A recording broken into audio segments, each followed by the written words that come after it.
Hello and welcome back to baseball. Of course, this is the PHNX D-backs podcast right here on PHNX. My name is Derek Montilla, occasionally known as your mayor of baseball. This is the vice mayor of baseball, occasionally known as Thunderstick Jesse Friedman.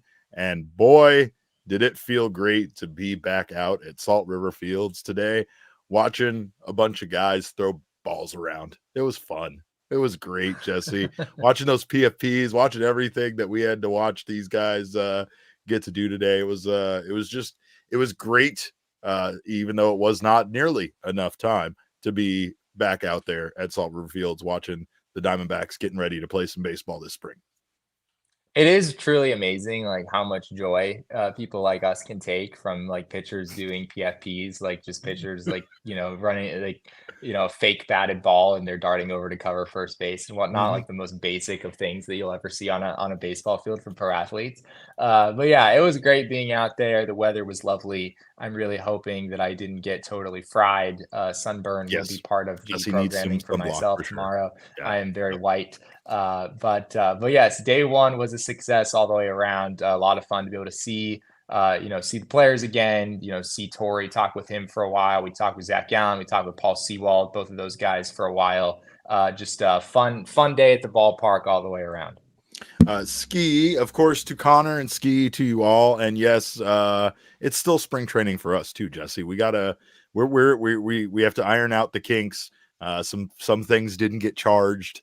There were some internet connectivity issues. Jesse definitely got way too much sun, but I will tell you, it's there's something beautiful about this time of the year. You and I discussed it a bit, but even as journalists, even as credentialed media, we don't get to be around the players when they're practicing and doing some of the things that they do during spring training. I mean, hell, they don't even do some of this stuff during the regular season. This is like, again, what I spoke about yesterday, where it's like little league style drills that the players are going through, going back to the basics, going back to the fundamentals. And it's just really cool to see. I mean, again, for two guys that love baseball as much as you and I do, it's just still never it never I'll never get over how even the biggest athletes, even the most professional, best athletes in the sport of baseball, still need to run those small practice drills when they start their season like this. Yeah, absolutely. I mean, it's back to the basics every single spring training. And yeah, there is part of you, like, just intuitively, you'd think that, like, okay, you're a Major League Baseball player. Do you really need to focus on, these most mundane activities and whatnot Right. all the time? But yeah, I mean, it's part of the routine. It's part of, just kind of the procedure that teams go through every year. And there's a reason that you do circle back to those really basic things. I mean, before you get too crazy on thinking about pitch mixes and swing paths and mechanical changes and whatnot. Right. Going Right. back and doing the most basic of tasks is always the right place to start, really, no matter what level you're playing at. So yeah, it's also, this time of year is just fun, because players also, while they're doing these kinds of things, they tend to just be more relaxed. There's a lot of joke telling that happens on the field. It's fun to kind of be a fly on the wall, fly on the backstop, as the case may be, and be able to kind of hear some things that take place. And I mean, even just in general, like in the clubhouse, players are certainly still some level of relaxed during the season. We can have good conversations then as well. But this time of year is just different, where players are, especially in a relaxed state of mind. There's not a big game against the Dodgers or something happening tomorrow. They're Right. certainly still taking their day-to-day tasks seriously, but they're able to put up with us, the media, a little bit more this time of year. So I certainly enjoy that part of things as well. Well, and I like, honestly, my heart filled up talking to some of these guys. And I mean, some of these guys we've had a chance to interview. Some of these guys are just guys. I mean, most of the guys we've interviewed on this show, I feel like we've become a little close with. And I mean, it's nice for them to come up. It was great to see Dre Jameson. That absolutely put fire in my blood. And it was great to talk to Ryan after we had him on the show yesterday. He was great, just a very interesting person, very interesting to talk to. And Yeah. we definitely continued our conversation about The Rock and WrestleMania today, that's for sure. But another thing that was absolute fire, Jesse, that filled my heart up with joy was seeing those Diamondbacks unis today. The black alternate jerseys with the teal, which has always been my favorite since they dropped the new uniforms, matched up with those teal spring training caps. They look sharp. They look sharp out there. It was a good look, and I'm glad that's the jersey that they're apparently going with during spring training. Yeah, we were debating about this the other day in the office. My hypothesis was that teams tend to wear like their most primary color during Correct. spring training. That's at least like mostly what I'd observed looking around the league. The A's are, Well, and what the wearing green, the Diamondbacks did, Dodgers are right? wearing Like they had blue. their Sedona red jersey, which is what they Yeah. mostly worn during spring training during that Yeah. phase. Yeah, if you look at like images from last spring training, the Diamondbacks appeared. Apparently, I did not really pay any attention to this whatsoever in the moment, but they appeared to be wearing the red jerseys the entire time, just the exact same uniform. And I imagine they'll do the same this time around. But I was a little concerned pairing those teal caps with like a bright red uniform. I Yeah, think would have yeah. been a bit of an excessive splash of color. But I with would the like to see black, them Derek, together. I would like to see them together. I wouldn't the red with the full Diamondbacks and teal across. I don't know how much, like you're right, that might just be too it'd much be like it'd be a lot. together. But it wasn't just the jerseys. I was telling you in the clubhouse, I was pointing out some of the hoodies and stuff, like some of the black hoodies with the Diamondbacks in teal written in it, written across the front of it.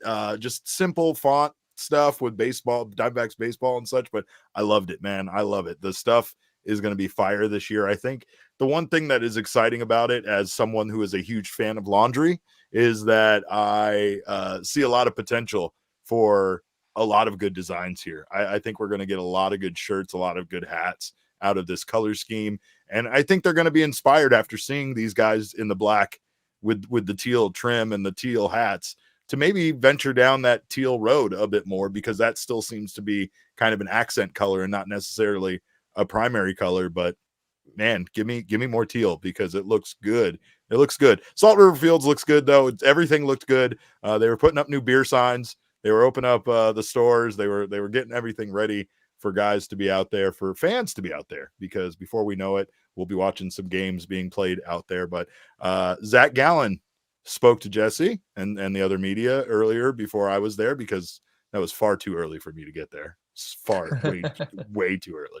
Derek, it wasn't light out when I woke up this morning. I know. I and saw it the was picture you posted. slightly before sunrise when I arrived at the ballpark. Yes, I know that some of you have ridiculous jobs that require you to wake up at like 5 in the morning, and I do not envy you, and that's not. I'm very happy to not have one of those jobs. But today I almost did, because getting to the ballpark at 7 a.m. was a little on the early side for some of us, for sure. Well, and you didn't get your normal amount of time off, and we know Zac Gallen didn't get his normal amount of time off due to the short off season. And this is what Zac Gallen had to say when asked about that time off and what the off season was like for him. So it's a good problem to have. I think to have a shorter off season. I was talking actually to Alex Bregman not too long ago, and we were joking like, I'm like, how it is, like having a shorter off season, and it's a good problem to have. So yeah, I mean, we tried to fit in vacations and doing all the recovery stuff and whatnot in a short period of time. But I'm hoping that this is going to be the start of the standard for us. We have the feel in this clubhouse that we should make the postseason every year. That's a goal we're striving for, and I hope guys in here are holding themselves accountable. That's our goal, is to be there every year, give us a chance to actually finish the job. There was a lot of talk about finishing the job, Jesse, finishing the story, if you will, and of course, Torey also commented on it and said, that they just came up short, and talked about still being hungry. But I feel like the short off season gives you a chance to kind of stay a little bit more dialed in than you would another off season. Also, you are hungry. You did come off of coming so close to achieving the ultimate goal. And so like now, you kind of are a little excited to get back to it. The only thing I can compare it to is like a video game when you die and you want to just restart over, and you want to like, let's go. I'm ready to play I want to beat this. Like this you played the final boss, but you lost. Yeah. And you're like, you want to get back in there.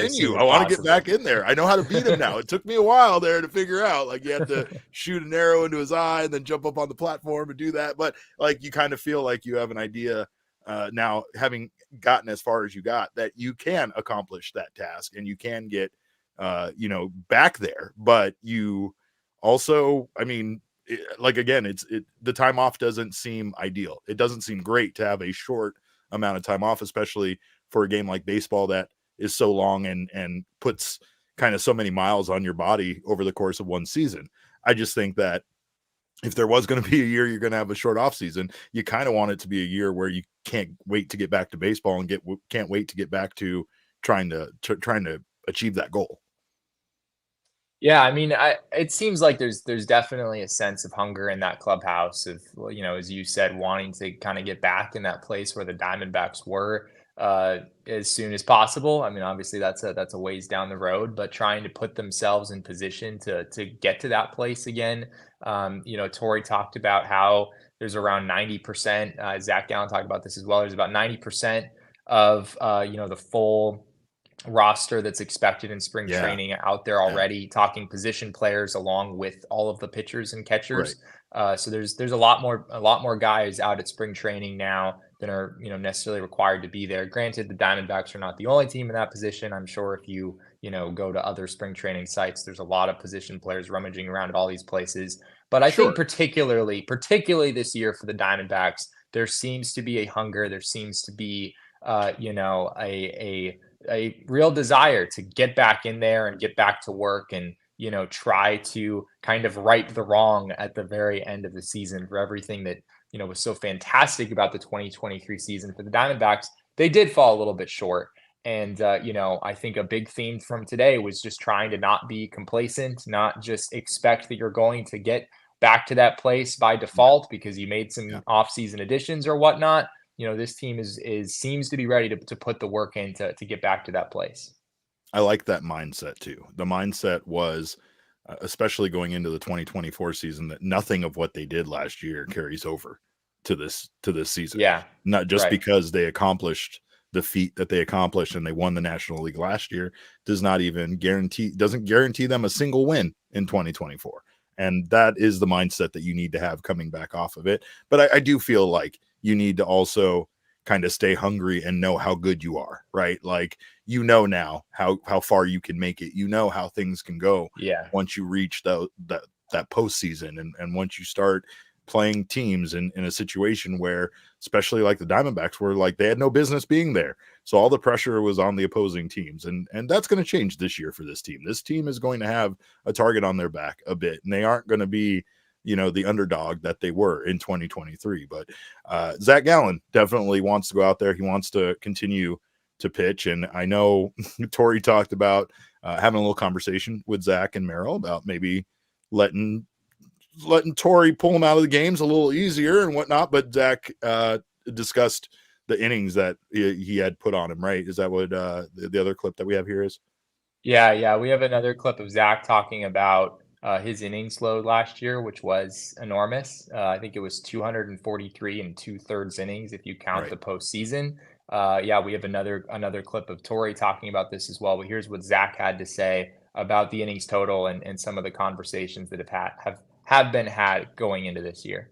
I think we've had conversations just, what's the smartest way to get to that. I think just, being smart about certain times in the year. Maybe it doesn't have to be, 210 innings. It can be, hey, maybe let's just peel an inning off here because we want to save, 10 innings for the postseason. Like, whatever it is, getting that postseason would be a good number. So, yeah, it's more of an adjustment for you, right? Like the one Torey. Yeah, 100%. Agree. Yeah, I mean, that's kind of, but Torey and I have had, we have such a good relationship to where, I can go to him with something and it's a good, ebb and flow between us. It's like, hey, this is what I feel good about, this, whatever. So, yeah, I mean, I know the training staff here and the management, everything is, they're going to be, precautionary about just making sure I'm healthy. It's a long season.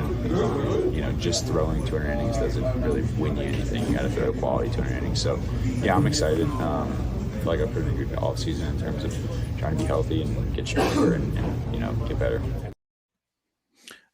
I mean, I've seen Zac come out of games. I know Zac is reluctant at times to come out of games, but Zac's still Zac. He's still a very easygoing guy, no matter how competitive he is.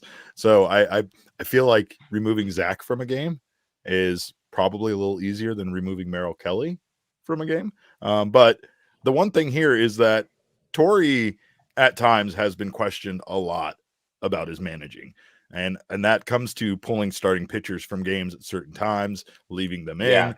Also comes with his starting lineups and starting, everything that he does. We make the jokes about it doesn't matter. You could be on a 15-game hitting streak. If you're going to sit, if you're turn to sit, if Torey has you penciled in to sit, you're going to sit. Don't care how hot. I think he's gotten better at that. I think he's changed that philosophy a little bit, but there is still some element. There's a method to the madness, right? And the reason why is because even though that they haven't made the playoffs every single year that Torey has been the manager of this team, he plays the season like he is going to make the postseason. He plays the season like he needs to manage the load for every single guy on this team so that they're fresh and ready once the playoffs come around. That, again, is something that he's only really had the opportunity to do twice in his tenure, but it also feels like something that, when you do make it there, feels brilliant. It feels brilliant. And it feels like he knew exactly what he was doing the whole time. I feel like after the run that they had last year, maybe guys will be a little bit more on board with it. Maybe guys will listen to Torey a little more. Maybe he knows what he's talking about, especially when it comes to the fact that Zac Gallen did have the workload that he had. And this is what Torey had to say about Zach's innings in 2023. And if that workload was a factor in him kind of struggling a bit down the stretch in the postseason. Do you feel like Zach struggling a little bit more down the stretch? Do you think that was partially because of the innings total climbing as high as it did? If you ask him, I know he'll tell you no. He just felt like he wasn't duplicating his pitches and tunneling right and landing pitches. And I'm gonna take that side of it. I believe that he was strong and healthy. He was still firing low bullets in there at 93, 94 miles an hour. So I feel like he was strong. I just feel like he wasn't executing as efficiently as he was early on. Would you like to see that total number lower than 243 or whatever it was last year? If it is in the 240s, it means we played all the way through October, and I'll obviously welcome that. But yeah, I think as you are gearing up for the playoffs, if you get to that position, you want your starters as strong as possible. And 240 is a big number. It's a really big number. So yeah, I would like to see that decrease a little bit, but I can't predict what will happen. We got to win baseball games, and I'll do the best thing I can to help us do that. If he does get to that number, are there lessons on how to make a guy? By the way, you see that room there? There was 782 people shoved in a space. It's not a room, Derek. It's a nook. It's a nook in a hallway. It's a nook in a hallway. It's similar to what Klaus on Family Guy has, or American Dad, excuse me. Klaus on American Dad has. I messed that one up. But hey, there were a lot of people shoved in there. We all appreciated talking to Torey, and of course, I do like what he said there, right? Like, yes, if Zach has a workload like that, then that means that we've done some pretty special things. Like, there's no way Zach's going to reach 240 innings without the Diamondbacks making a substantial run in the playoffs, or without running Zach out there every 3 days during the regular season, which is probably not a good idea. But it has always delighted me that both Gallen and Kelly don't want to come out of games. We've seen it at times. We've seen it when Merrill Kelly was absolutely at his best getting pulled out of the game, and it was almost kind of a funny little like interaction with a smirk as he came out. But for the most part, we never get to really see Merrill Kelly happy when he's removed from a game, nor do you really see most starting pitchers happy about it. But Torey did have to have a conversation with Zach and Merrill and had to discuss this, right? Jesse had to have a chat about how, like, hey, look at what we did last year. Maybe listen to me sometimes. Yeah, and I think that kind of plays into the broader narrative of this spring training for the Diamondbacks. One of the biggest takeaways for me so far has been the Diamondbacks expect to make the playoffs. And so they are going to, the decisions that they make right now in spring training, as well as the decisions that they make in the regular season, are going to be guided by the expectation that they are going to be playing deep into the postseason, right? And that's not to say that, you're going to do a 6-man rotation or something like that.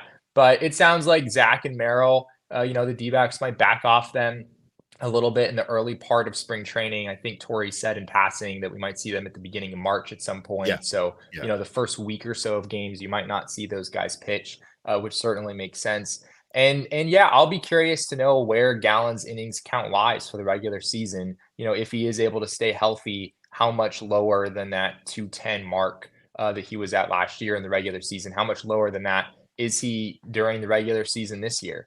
You know, what does that look like practically? I mean, you don't want to hold him back and be over the top and, you know, make it so Zac Gallen is suddenly a 5 and dive guy or something like that.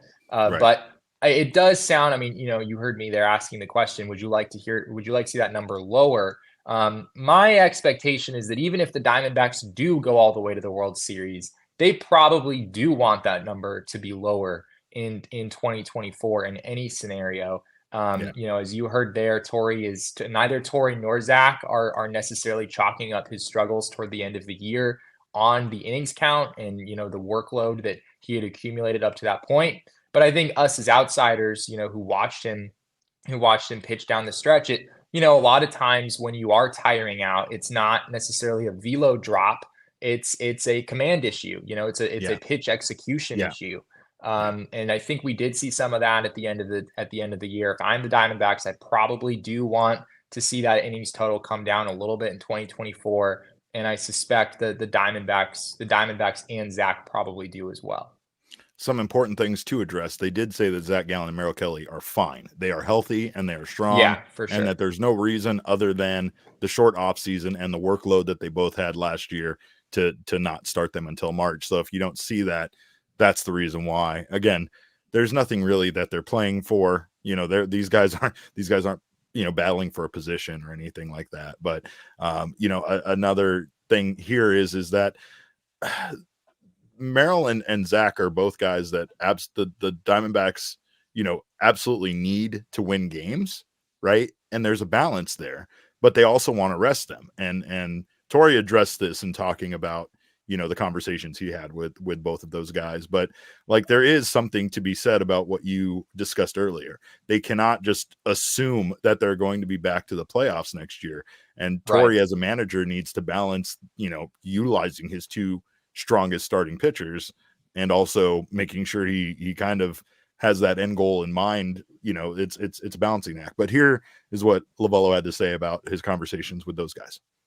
Yeah, that was part of my one-on-one with he and Merrill today.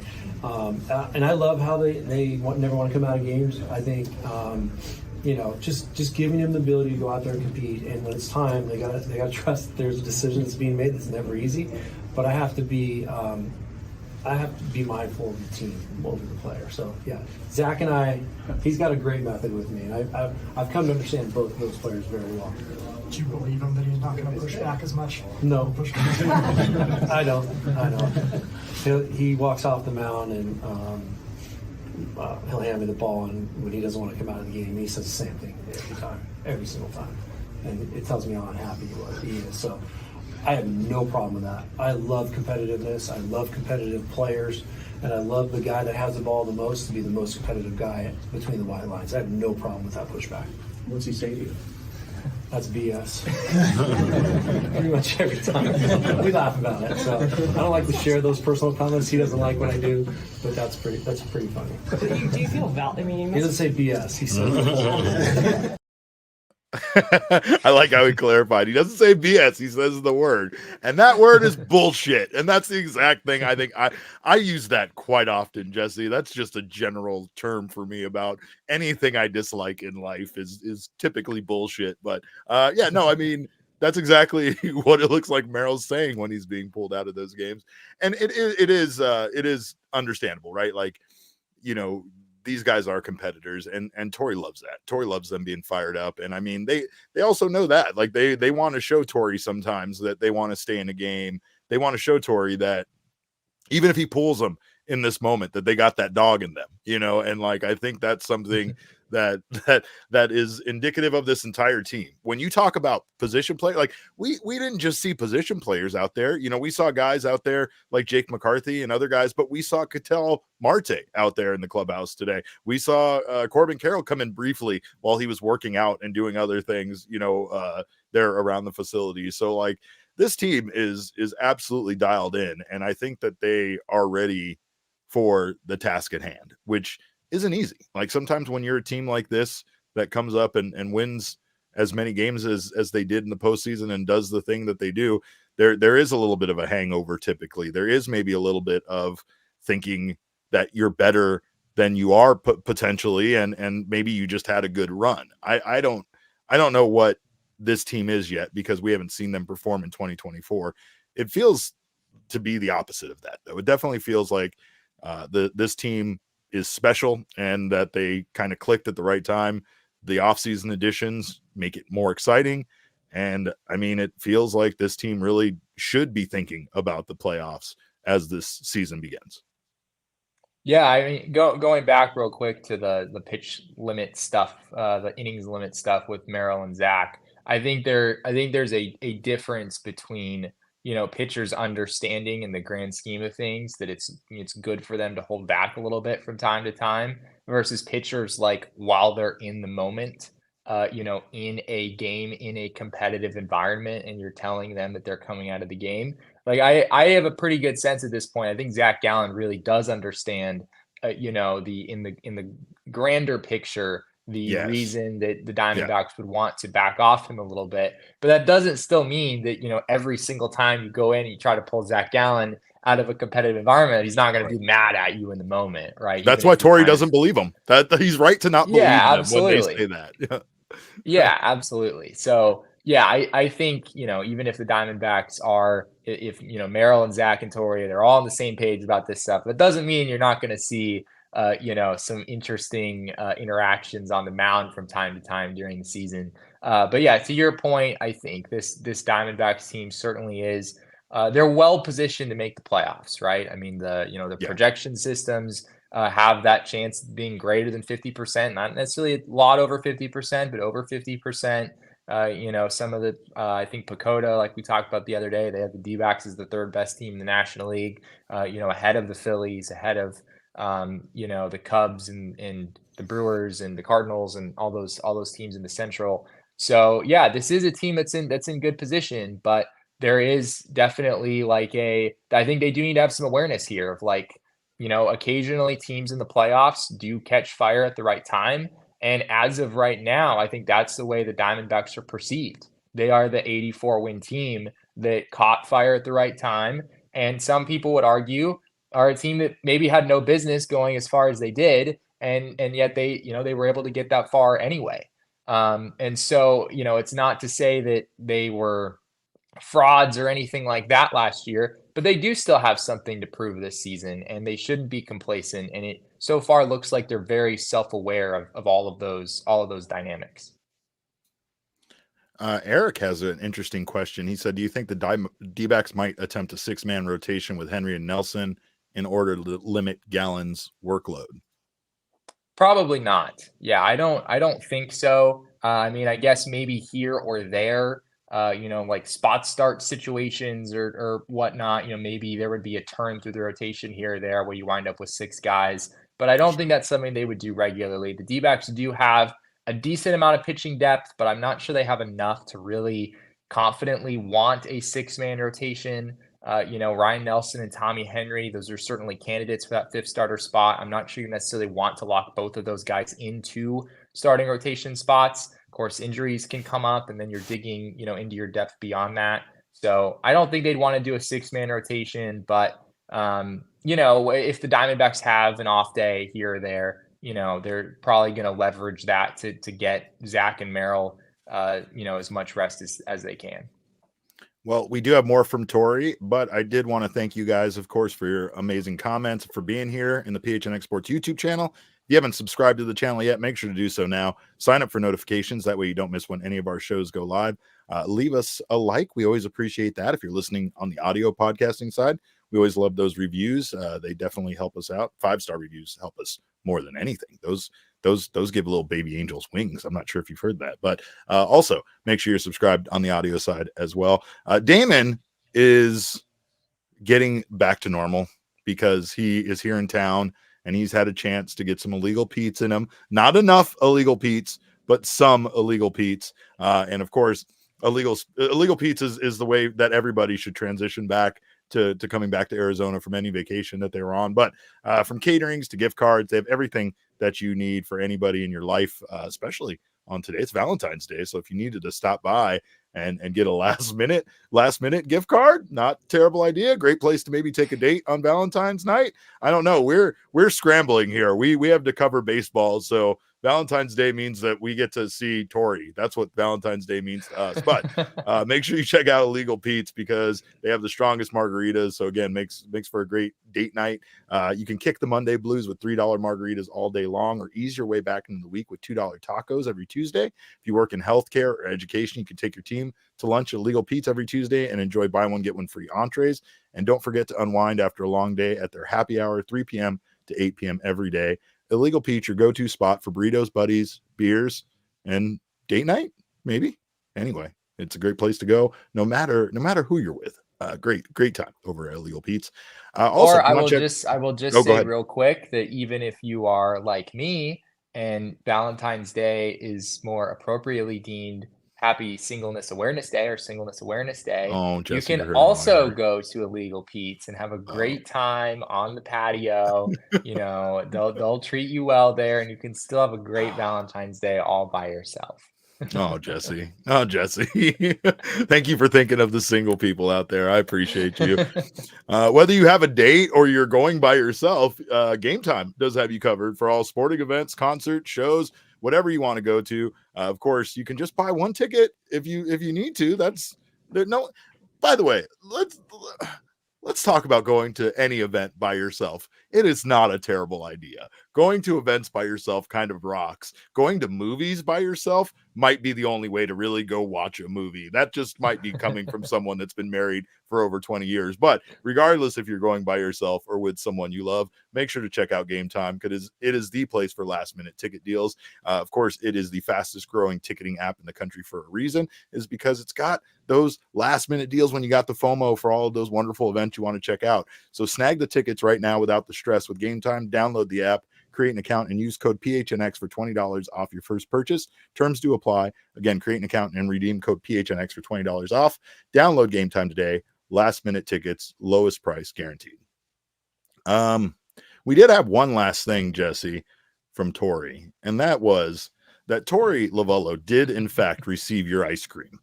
If you sent Torey Lovullo ice cream, we can confirm he received it and he consumed it. He ate all of it, every single bite of it. And that is something he was very appreciative of.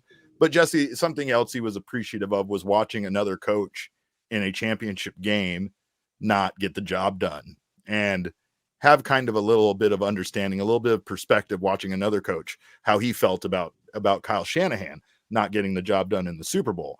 I think that this was something he kind of needed just to kind of flush the 2023, not to flush the 2023 season, because there was a lot to be, a lot to build on. There's a lot to be excited about, a lot to be happy about, but to flush that feeling that you failed by not bringing home the championship when you guided your team all the way to the World Series. And this is what Torey Lovullo had to say about that and about your ice cream. I want to say thanks to all the fans out there that sent me ice cream. I don't know how you guys got my address. Some of them were hand delivered with no postage on it, so they were just showing up on the doorstep. And I didn't suck my thumb and I didn't go camping, but I spent a lot of time alone. I spent a lot of time very quietly dissecting what happened and just getting through what went right and what went wrong last year. And a lot went right, and I was very proud of that. It never stopped. And I watched Kyle Shanahan walk off the field the other day. He was the Super Bowl losing head coach. And I felt his pain. I felt what he was feeling. I've lived that. I know the heartache that he had. And by watching him, it told me a story. It might have told you guys a totally different story, but I think we're all in the same boat and we hurt for him. At the end of it, when I walked out of the room, I'm like, that's a pretty cool year. Like, he was a Super Bowl runner-up. Like, he got there. That's awesome. He should be really proud of himself. So I kind of told myself that the same way. And maybe that was the last thing that I needed before coming here, so I could totally turn the page. and make sure that I was ready for today. So I had a ton of ice cream. It was delicious. I put on 10 great pounds, my winter coat, and I need to work that out through spring training. So is that going to be your thing? Fans just are going to give you ice cream? Maybe, yeah. And I don't know how they got the flavors right, but I'm chocolate peanut butter, and it just kept showing up chocolate peanut butter. I don't know what happened there, but it was great. So.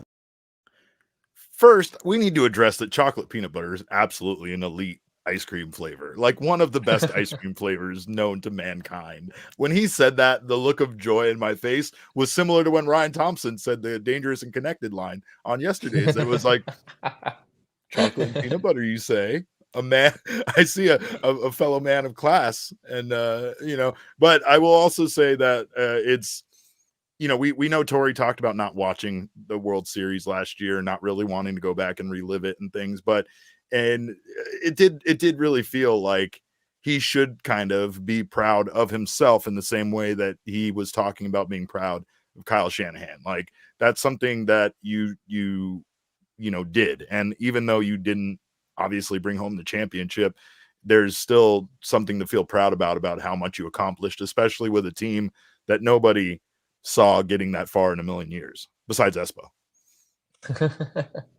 Yeah, and for those of you who are maybe confused what he's talking about at the beginning with like, no, I did not go camping, I didn't suck my thumb, all those things. That's all from an amazing quote that he gave right when the season ended. I think it was right after the Diamondbacks had lost the World Series in the press interview room at Chase Field, where he was asked like, how he's going to kind of deal with everything that had just happened. And he said he just wanted to like go camping and just like be alone in a tent and eat ice cream. And eat ice cream. Yeah. That's what he's referring to there. It was a real gem of a line from Torey. And we got an incredible video of him receiving like this entire package from Cold Stone, I believe it was. Yeah. And even though he says he didn't spend any time in a tent sucking his thumb, he definitely looked like a man that at least slept outside for 3 days when he came in and ate that ice cream. But I mean, there again, going back to what I was saying, there is just something again to be proud of. Like, and I know we have talked about it a lot. We said it at times when it felt like the Diamondbacks, were up against the wall, like in the NLCS. We felt like there was some times where this might be the end of their postseason run. You just had to take joy in how much we got, how far they got, how much we got to, just root for and celebrate this team during that run, right? Like, as fans, you just got to be excited that a team that kind of had no business getting that far got that far. But that's from a fan perspective. From their perspective, the things they did is what got them that far, and they can replicate those things in 2024. They can bring a lot of that same intensity back, and they can maybe even start it earlier. Like I said yesterday, I think, or maybe on Monday, this team adapted and completely changed throughout the year. And this team now is more of the team, or is the team that made the World Series run. So, that there's no shedding of one of your, top starting pitchers in your rotation and moving on from him. There's no, bullpen starts anymore, hopefully, and some of the things that they went through just to get through the 162 game season last year. This is a more complete team. And it does feel like, that there is something to build on here from the World Series, to not exactly just, I guess, underestimate how important that run that you went on is, and how much you might be able to continue that this season.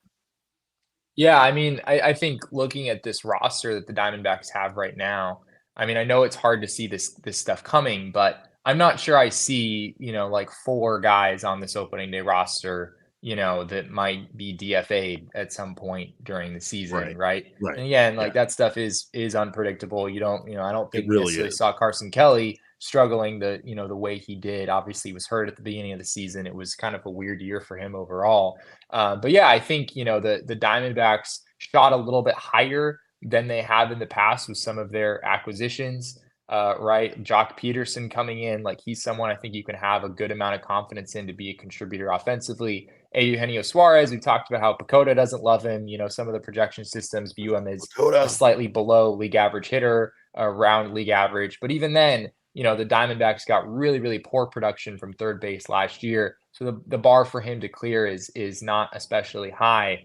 And Eduardo Rodriguez, He's someone that is coming off a 3.30 ERA season, and maybe he doesn't repeat that, but he's still someone that I think everyone around the game expects to be a solid contributor for the Diamondbacks this year in a way that last year, like, you didn't necessarily feel that way about Madison Bumgarner. There were some more questions about certain guys on the roster, who had some good moments and some bad moments in their past. This roster to me looks just more steady across the board. I think it's more likely the D-backs would stick with the vast majority of these guys throughout the course of the year.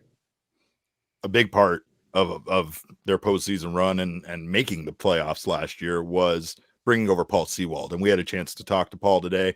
He had some great things to say about complacency. He has firsthand experience. The reason why he became a member of the Diamondbacks is because a Seattle Mariners team that was on the cusp of kind of being a playoff contender and maybe more, kind of got complacent in his words. And he talked a little bit about how it just felt like, you got a slow start out of spring training. You get that slow start in April, and you just feel like you can get those games back. You feel like it's no big deal. You feel like, even though we got a slow start, we'll pick some games back up. May will be better for us.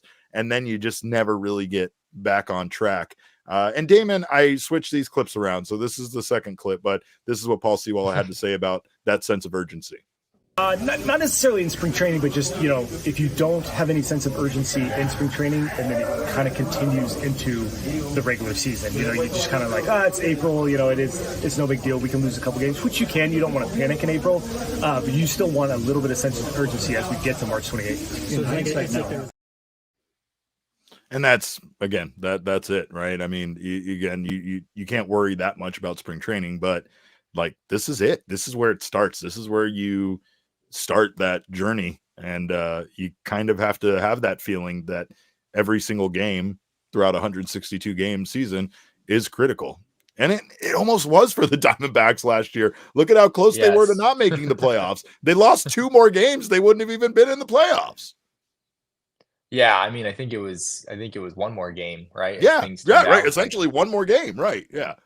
I didn't want it to be that like dire, but yes, 1 game literally made the difference last year. Yeah, it was interesting to hear. I mean, Paul did say pretty upfront, like, he knows what it's like to be on a team that, came off a really strong season and didn't really show up the next year. And, I don't know if he was necessarily like trying to call out his former teammates or whatnot, but I think there was a sense that Mariners team came into 2023 maybe expecting that if they did falter early in the season, they'd be fine eventually. And as Paul said, there is an element to that. You don't want to be too stressed out about results in April. And on the flip side, you don't want to get too high if your team is doing really well early in the season, like the Diamondbacks did last year.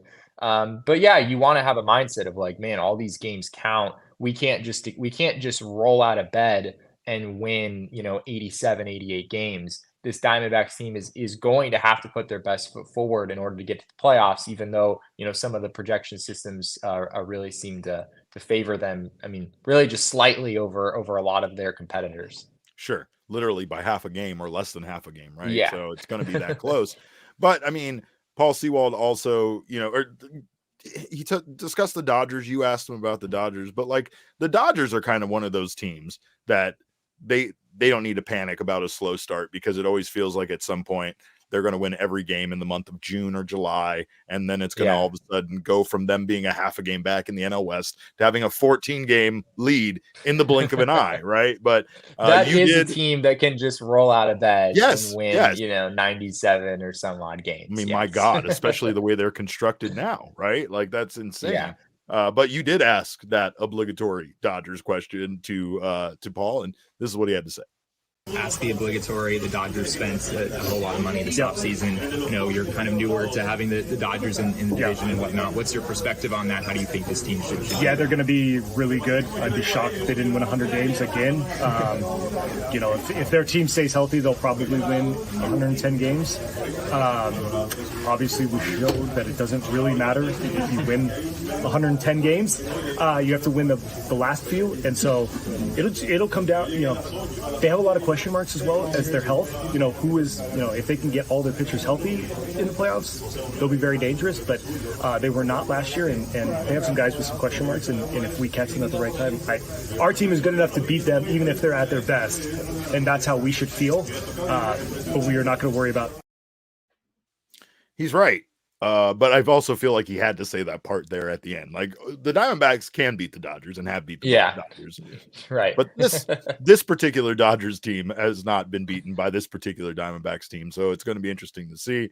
And I mean, again, if spending the most money on your team resulted in your team winning the championship every year, things would be a lot different in Major League Baseball history. But that's not how things play out. This Diamondbacks team is scrappy and it's built different. And at times you could even say like it was kind of constructed in a way to beat the Dodgers. Like, that's kind of what the mindset kind of has to be at times when it comes to playing this team in the division. But I mean, it's also just a bunch of young guys that really don't seem to be intimidated by that. Hopefully that continues this year. It's going to need to play with a certain amount of bravado against the Dodgers when you start looking at that lineup and start seeing the names that you're going to see from 1 through 9. Yeah, I feel like it's kind of obligatory on Paul's part to make sure he says, like, even if the Dodgers are fully healthy, we can beat them then too. They're not too good. But right. the first part of his answer, most of his answer to that question, is the Dodgers can win 110 games and it doesn't matter, right? I mean, that's kind of what we saw last year to a lesser extent. And he did, point out, like, the Dodgers have some question marks. You think about Yoshinobu Yamamoto and the fact that, a starting pitcher that they're expecting a lot from hasn't thrown a pitch in the majors yet. On the injury front, as he referred to, Tyler Glasnow doesn't have a strong injury history. Neither does Clayton Kershaw or James Paxton, Walker Buehler, coming off of Tommy John surgery. There are some questions there for sure. But yeah, I mean, at the end of the day, baseball in a sense is kind of immune to super teams when it comes to the postseason, right? I mean, it really doesn't matter how many games you win, or even frankly, if you are healthy, like, even if the Dodgers do have, Paxton and Glasnow and Buehler and Bobby Miller and Yamamoto, if they're all healthy in the playoffs, that still doesn't guarantee that the Dodgers are going to win the World Series. They still would have like a 25 or 30% chance of, getting bounced by some, 85, 86 win team or whatever in the first round of the playoffs. Those kinds of things can happen to anyone. So yeah, I mean, it's one of the beautiful things about baseball. If you're a fan of a team like the Diamondbacks, the super team thing, the big spending that other teams are capable of doing. It sucks in some ways as a fan, I'm sure, but it doesn't necessarily mean a whole lot once you get to the games that really matter. That's it. And that's the reason why Mr. Friedman isn't a huge fan of expanding MLB playoffs, and understandably so. Like, you can't keep this 162 game season and then just not have it matter when we get down to the tournament for the World Series. Eventually, right? we're just gonna play 162, and then we're just gonna have a 30-team tournament at the end, and it's gonna make it's all for seeding, Jesse. It's just gonna all be for seeding. That's all. They're just doing it to sell tickets and have some fun, make some memories, do the All-Star game, and then the actual season starts. It was all about the power of friendship and the friends we made along the way, and you know it. But of course, speaking of making friends and the power of friendship, check out our friends at OG's Brands, because they're always enhancing your life. They are flavoring your life, and they are all about making gummies that make your lives better. They have a wide variety of doses and strains. They have their sleep edition gummy. They have some sativas, happy balance with some CBD in there. They have all sorts of great offerings, but their new products are their Rick Simpson oil, Big OGs, and their OG's Naturals, which are vegan gummies made with live rosin, available in a sweet clementine flavor. To learn more about OG's gummies and where you can find them, head on over to ogsbrands.com. I will not be taking any more questions about me eating the Big OGs. I think I've answered all the questions I need to answer about that at this point. Also, check out BetMGM. It's a great way to get down on baseball. Once baseball comes back around, get down on some future bets, start looking at maybe some of those rookie of the year candidates. Yeah, last year was a slam dunk. We knew who we were betting on last year. We rode with Corbin Carroll from the get-go, but of course this year is going to be interesting. So you can sign up right now and deposit at least $5 into your newly created account using our code of PHNX. And once you have done so, you will receive $150 in bonus bets, regardless of the outcome of your wager. All you got to do is sign up for the BetMGM app and use that bonus code of PHNX. Place your first BetMGM sportsbook wager through the mobile application for at least $5. You will receive $150 instantly in additional winnings, regardless of your wager's outcome. Check out the show notes for full details. And now listen to Damon talk about the thing. Problem, call 1-800-GAMBLER. Available in the U.S. Call 877-8-HOPE-NY or text HOPE-NY 467-369 New York. Call 1-800-327-5050 Massachusetts. 21 plus to wager. Please gamble responsibly. Call 1-800-NEXT-STEP Arizona. 1-800-BETS-OFF Iowa. 1-800-270-7117 for confidential help Michigan. 1-800-981-0023 Puerto Rico in partnership with Kansas Crossing Casino and Hotel. Visit BetMGM.com for terms. This promotional offer is not available in New York, Nevada, Ontario, or Puerto Rico. Puerto Rico. I was muted there. Speaking of Damon, we kind of have a little bit of a confession to make, don't we, Jesse? I mean, should we tell him? I don't know if he can take it, Derek. I don't know how I'll handle it. I hate to break. He's here. He's talking. Lay it on me. I hate to break it to you, Damon, and all of our people watching, but Jesse and I might be Ryan's dogs now and not Damon's dogs. I don't know how the hierarchy breaks down, but today when we were out at Salt River Field, we saw our friend from yesterday, Ryan Thompson, Tea Time Ryan Thompson, who did walk by and called Jesse and me his dogs. And then it did happen. Yeah, he high-fived us after that.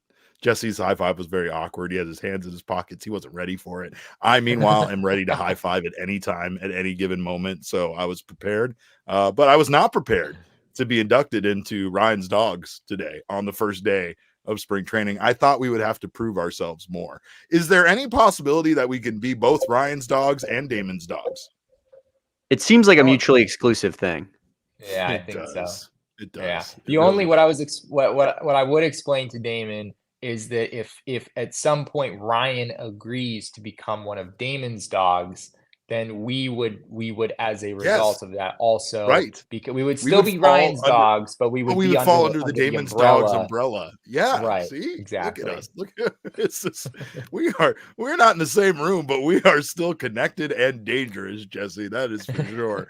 By the way, shout out to Arizona. Happy birthday, Arizona. We love you so much. We love your weather. Today was a weird Arizona day because it was freezing in the shade and just hot in the sun. Jesse's melting in the sun. I had like 3 layers. I had like 3 layers on because I showed up at the ballpark at 3 a.m. basically. And it was frigid. It wasn't even light out. There was snow. Yeah, it might as well have been snow on the ground for all I knew. So I brought layers, and then as the sun went about its course, eventually it did get a little warm out there. Did you get Arizona a gift for their birthday, Jesse? Unfortunately, I think I dropped the ball this year. Yeah, you did. I don't know how. Maybe I get excommunicated from the state as a result of that. I don't know what the ramifications are, but well, I mean, it's there's a lot of pressure today. We got to get Arizona a birthday. We have to get our Valentine's Day person a birthday. I bought my daughter Lego flowers, and somehow I'm expecting that to be good enough for my wife to let me off the hook. I don't think it's going to work that way, but I felt like maybe my considerate actions towards my daughter might just carry over to at least make it understandable that baseball baseball stole my Valentine's Day. I love when I can use baseball as an excuse, by the way. It's the best thing to use an excuse in any instance. It doesn't always work, but it really is the best thing to use as an excuse. Yeah, I mean, to all the single people like me, hanging out with us today, like you can just say baseball is your Valentine, and no one can dispute that or give you crap about that. So it's a win.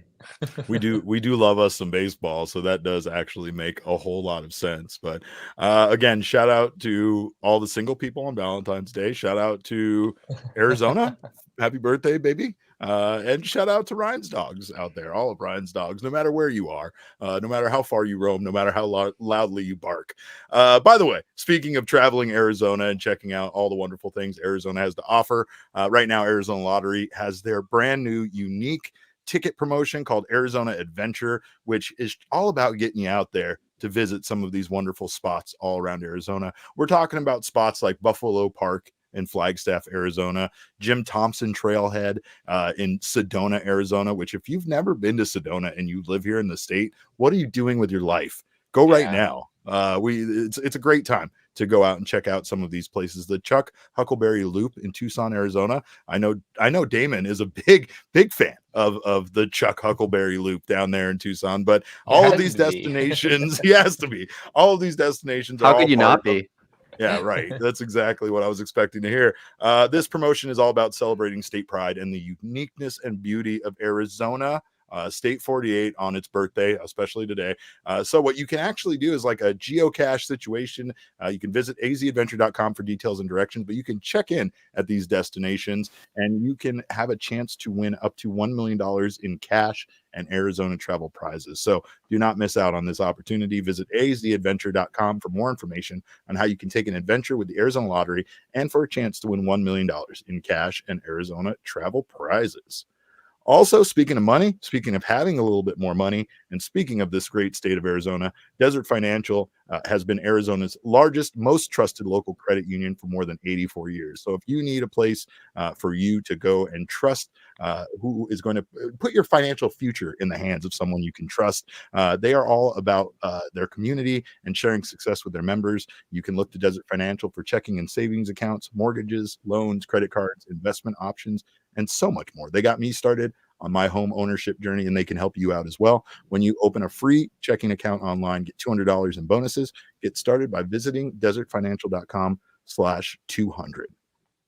Well, that's all we got for today, kiddos. Jesse and I have another very early day tomorrow, being back out there.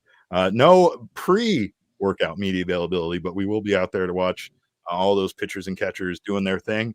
And again, position players, like we leave. I know that this is the pitchers and catchers times, but the position players are out there doing just as much work. And just the I guess there's a vibe, Jesse. The vibe is pretty good out there at Salt River Fields. I felt like everyone we spoke to kind of had the right mindset. That mindset, obviously, being kind of spearheaded by Torey Lovullo, talking to his players and telling them, how they're going to approach 2024. But I really dig the buy-in from the players and how much it feels like everybody is locked in to try to make this 2024 season even more special than 2023 was. Yeah, man. It's that time of year, right? Anyone who we saw some people out there today. Yeah, that's right. Shout out to Josh Hunt. Got to see him out at the field today. And his adorable son, who was already smiling and giving me daps and stuff. It was great. Yeah, I mean, our D-backs ticket rep was out there sporting a brand new Kevin Ginkel jersey that he had autographed by Ginkel. So, I mean, it was there was just a lot of excitement, man. And I mean, again, when you get to come out and check out this workout, I know sometimes I have people ask me like, what do you do out there? What can I do? And I mean, I don't know. It's a unique experience to come out, just like I was saying earlier about us being around these guys when they're doing some of these drills and when they're practicing like this.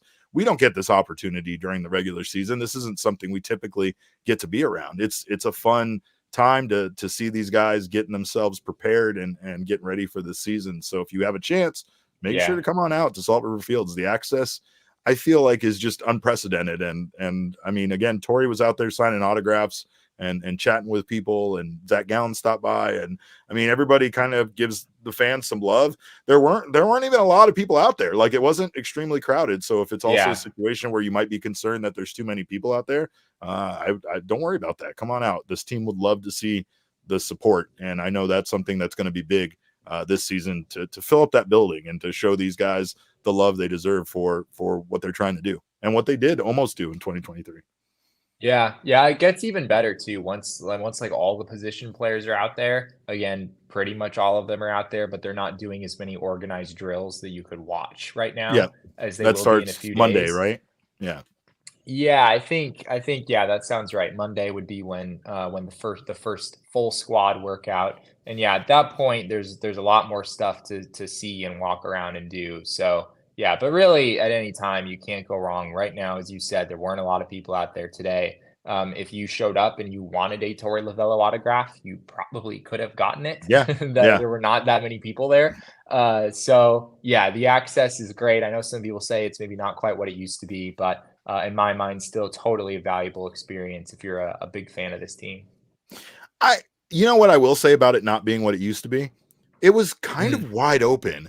And at times, even I, as a media person, don't know where I am and am not allowed. And Yeah, obviously, sure. sometimes we have personnel to direct us, and then obviously sometimes we don't. And I felt like in some cases, it wasn't really just as much about people roaming around as much as like, as a fan, I want to go to where the action is. I want to go to where the players are going to be. So if I'm just kind of roaming around that giant facility, you might not go to the right place or even come close to where the guys are actually working out at. So I understand that there have been some changes, but I do feel like they do a great job of putting you right in the middle of the action.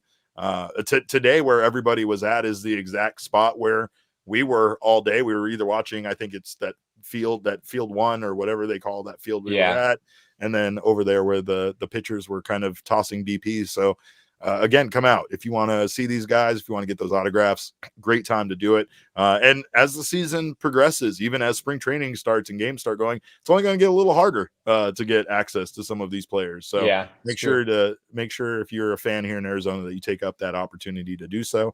Of course, also make sure you say hi to us, because if you don't, we're going to be very mad at you. So make sure to come say hi to us. also true. We want pictures. We want to see you guys. We appreciate your guys' support, not only this team, but of us, and especially Jesse when he's, bring sunblock for Jesse and maybe some water. I'm always worried about him. If you guys don't take care of me, then no one will. Who will? So. Who will? Who will? I mean, I don't know. Not me, that's for sure. But anyway, you can follow us on Twitter. I'm at @cap_caveman with a K. Jesse is at Jesse N. Friedman. Of course, Damon, our producer, the people's producer, is at Damon Dog. That's DAWG. And despite what I said earlier, we're still Damon's dogs. Bark, bark. I don't know if I can bark right now, Derek. Oh my God! Sure. Oh my God! Noted. Remember this, Damon. Noted. I wrote that timestamp down. Yeah, remember. I think I'm on Damon's list now. Remember you wanted to take on the staycation? Maybe you picked poorly. But anyway, you don't want to be on that list, Jesse. That's a bad list to be on. I'm still Damon's dog. Anyway, we can tell you that our show's at PHNX_DBacks, but of course, all roads do lead to at PHNX_sports on Twitter, Instagram, and Facebook. We thank you guys so much for your time. We'll be back here tomorrow with more from day 2 of spring training. And until then, we appreciate your time. We thank you for stopping by. And remember, kids, baseball is fun, but it is so much more fun when spring training has started. We all silly like the mayor.